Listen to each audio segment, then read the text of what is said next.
All right, I'm going to hit you with a curveball to start. 59-0.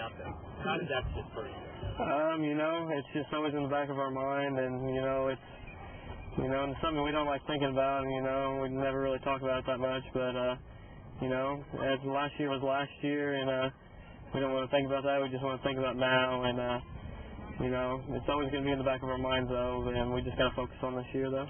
Coach said he never watched the film. He said he put it away, said let's look forward, not back. Did you ever have the urge to watch it or learn from it or anything? No, I still never watched it. We moved on to the next week for sectionals, and 59-0, there's not much you can really watch there. Does that score add to, losing that game, I know you guys want to win, you're your rivals, but losing at that margin, does that add anything to your motivation to get ready for this week? Well, yeah, there's a little bit there, but we just like to just focus on this year, and we just want to think about what's going on with us right now. But, that does, that has an extra thing there where, a lot of us were on the team last year, and we just, have that in the back of our minds, and, we just want to try to make this game, as best as we can. Good. Quick color adjustment. Okay. Why does this game mean more? I've talked to a lot of guys on the team that say this game is the big one for you guys. Why does this one mean more to you? It means a lot. It's our rivalry game, and we play with all these boys since we've been, junior league, and we've been around them. We're friends with them, and just last year, that whole ordeal. But, we want to have a little bit of pride on the west side, when we're walking around. We don't want to, be in the shadow of Reitz, and we just want to be able to, have recognition. Does 8-0 and 8-0 add to it? City, conference, bragging rights, the Westside Nut Club trophy, everything on the line in one game. Well, yeah, that's huge. This is how we wanted it to be, since camp, since summer, since before summer, we knew, if we worked hard, we could be in this position, and we had a feeling they'd be in this position, so, we just wanted this to happen, and we wanted this season to go that way, and it's here, so we're just excited. Are you close to anybody on that team? I'm close to Stephen Fuquay. I'm pretty good friends with him. I hang out with him every once in a while, and we have our say in it every once in a while. But they're a good team, and I just credit him all the time. Will you talk to him at all this week? I was gonna hang out with him yesterday actually, but we ended up not, and we just been texting every once in a while. After the game on last Friday, and I texted him on Saturday, just telling him good job. We'll have some texts this week, I bet though. Were you guys going to watch football yesterday? Yeah. It just didn't work out? It didn't work out, no. Okay, gotcha. What is it about this atmosphere that really excites you? When you came over, you said you're really excited for Friday.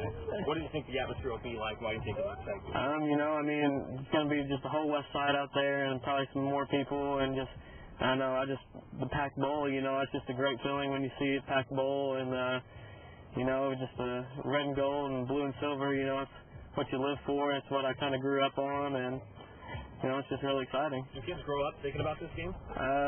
Yeah, I'm pretty sure. I know I did, and I guarantee a lot of our players did, and most of their players. That's one. Is this the biggest game you've ever played in? Yes, definitely. 8-0, 8-0. Yeah, they're defending state champions. They're a heck of a team, and we're just going to try to compete this week. We touched on last time we talked about how coaches kind of approach rivalry games. How do you approach a week like this? This year is kind of special with those games being undefeated. Well, I think it's added to the chemistry of this game and the excitement. But you don't say much when you mention Mater Dei versus Reitz or Reitz versus Mater Dei. And this particular Friday night in October, it's always a weekend that a lot of people mark on their calendar, so they don't want to miss it. And this year certainly will be no different than any other. I'm assuming this is one of those games why you do what you do. When you put on the pads and you play this kind of a game, schools are a mile apart. It's got to be a lot of fun. Well, these kids know each other, and a lot of them are related, and it's a lot of fun in that respect. Both coaching staffs will be working very hard, and the players obviously are going to try to earn bragging rights, but we try to approach it like just about any other game because it is a game, and there's a lot riding on this one, I guess, with the hardware that goes with the victor. But, for both teams, regardless of what happens, the IHSA tournament start next week, and both of us are trying to be as good as we can be and keep our health. Is it a good thing or a bad daunting to play this big of a game the week before the tournament? Of course, if you win or not. For us lately, it's not been so good.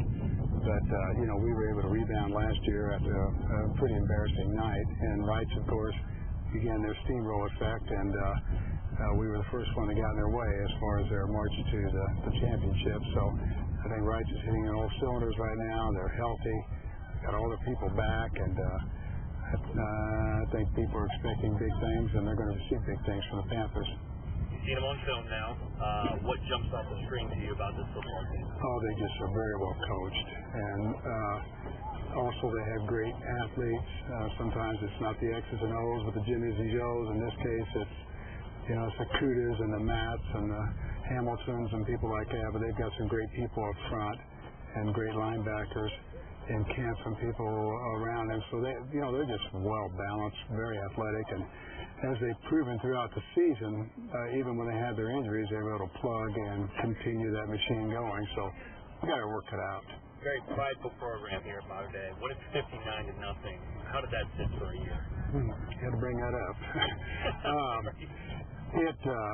I felt badly for our players that they weren't ready to play. I felt badly for our fans because I don't think we held up our end of the bargain last year. But we were able to bounce back, and that was a mark of resiliency for our players. They put it behind them, and they tried to learn from it as much as you can learn from a situation like that. And, of course, the credit goes to Reitz. They did what they wanted with us, and we didn't have an answer. A lot of people, coaches say, we just took the film and burned it. We didn't let the kids watch it. Did you use it as a teaching tool? Did you use that film with these guys? I still haven't watched it.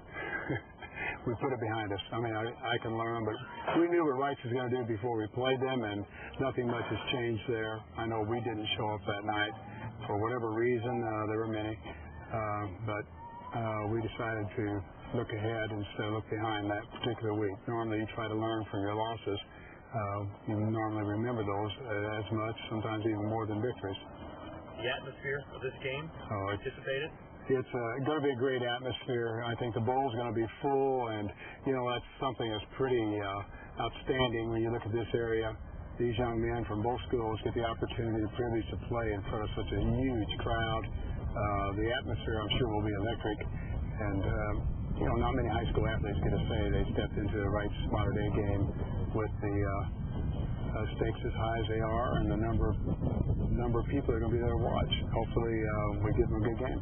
That's one. The kids on your team, their team, do these kids grow up thinking about this game, dreaming about playing in a game this big, do you think? Well, most of them grow up in the EJFL and play football there, and they're teammates until they, separate to go to high school. And the emphasis is, both schools or any school is welcome, but on this Friday night, the lines are pretty well drawn. It's pretty obvious. You have red or you have blue, and some people that are married into a combination family will sit with red and blue, and I think it causes domestic disputes at home sometimes. But we just hope to play a good spirited game and put up a challenge. We know we're heavy underdogs, even though we have the record we have, but we just want to try to get better this week.